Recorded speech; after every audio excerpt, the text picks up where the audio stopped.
Submissive ba si Raisa kay Beam? Kapag ang isang babae nagpalit ng hairstyle para sa isang tao, ibig sabihin, may espesyal itong pwesto sa kanyang puso. Diba kung mapapansin po ninyo, kapag ang isang babae heartbroken, ang ginagawa niya, nagpapagupit yan. Nagpapabago siya ng kanyang looks.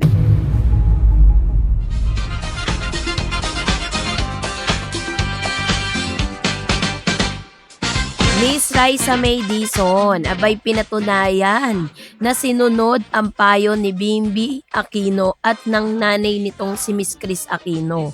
So agaran niya pong ginawa yung sinasabi ng mag-ina. Talagang masasabi natin na this is gonna be a kilig factor para sa Maybe.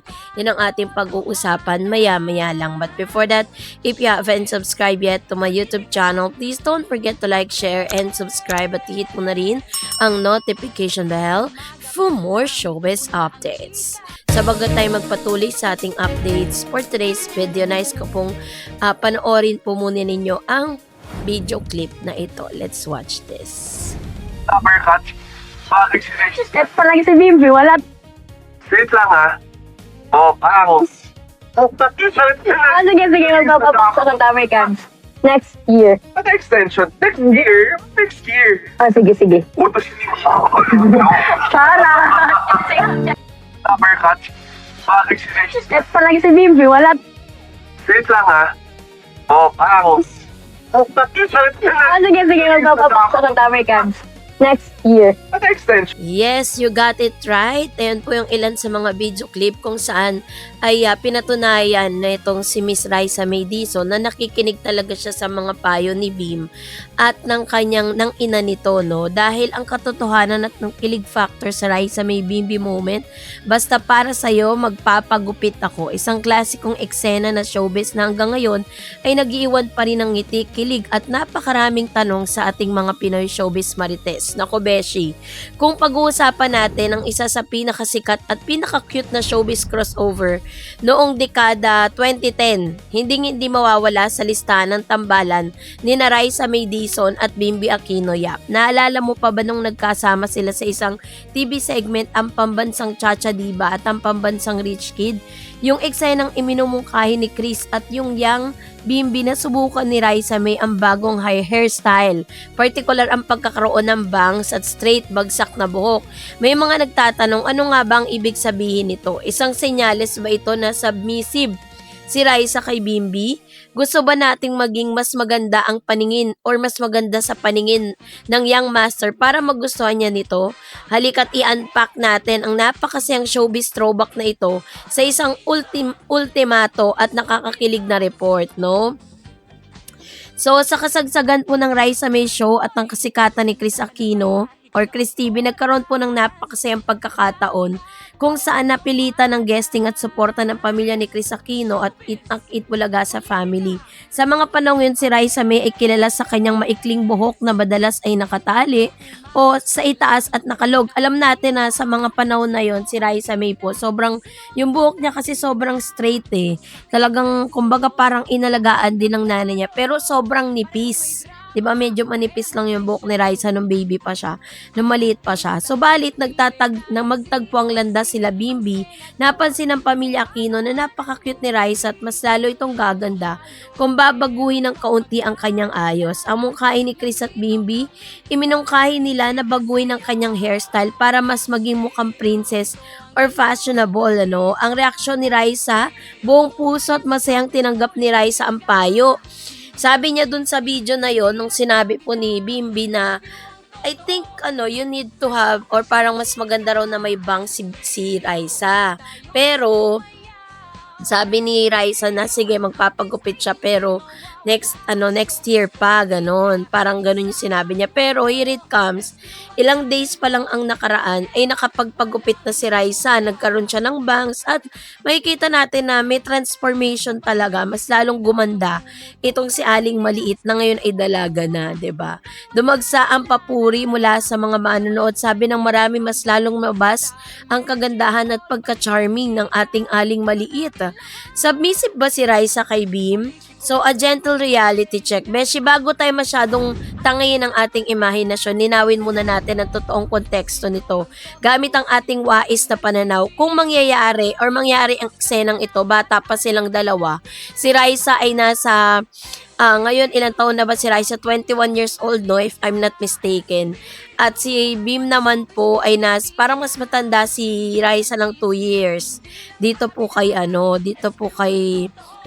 Raisa May, 'di ba? Or mas matanda si Raisa ng 2 years kay Bimbi. So, napakabigat ng kahulugan ng usaping relasyon ng matatanda. Sa kaso ni na Raisa at Beam, ito yung pure childhood, innocence, showbiz makeover at cute banter lamang. So, sa kanila po sa panahon ngayon, 'di ba, parang sa mga bilang isang artista kasi katulad po ni Raisa, talagang kailangan mong mag-experiment ng itsura mo. Pero kung ito'y manggagaling dun sa lalaki na talagang nag-i-inspire sa iyo ngayon, parang madali mo na rin talaga siyang maa-accept kasi hindi madali na parang mag-experiment ka ng ganitong looks.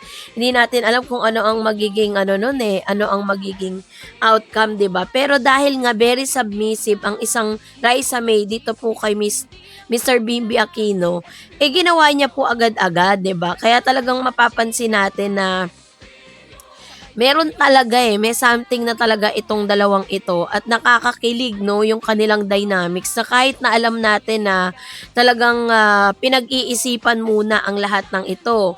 And yung kanilang tinatawag na opposite attract trope, si Bimbi, kasi 'di ba siya, Ingleserong rich kid mula sa sikat na political at showbiz clan. Napaka-polite at lumaki sa aircon. Si Raisa ang pambansang aling maliit, palaban, bibo, galing sa masa at punong-puno ng street smart wit. Kapag pinagsama mo yung dalawang magkaibang mundo, ito ay sa iisang screen, otomatikong may spark. Parang kwento sa panulat ng Wattpad or Korean drama kung saan ang supladong rich kid ay napapangiti ng bibo at masayang bida. Ang effort na magpaganda ang pinaka nakakakilig na anggulo para sa mga fans.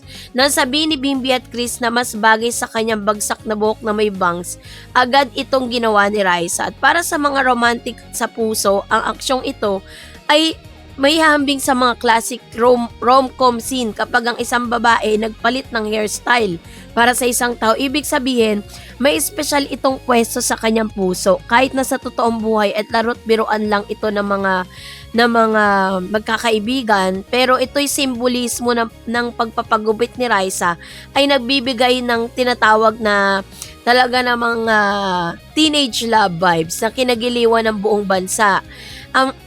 Diba kung mapapansin po ninyo, kapag ang isang babae heartbroken, ang ginagawa niya, nagpapagupit yan. Nagpapabago siya ng kanyang looks. Pero ibahin natin si Raisa.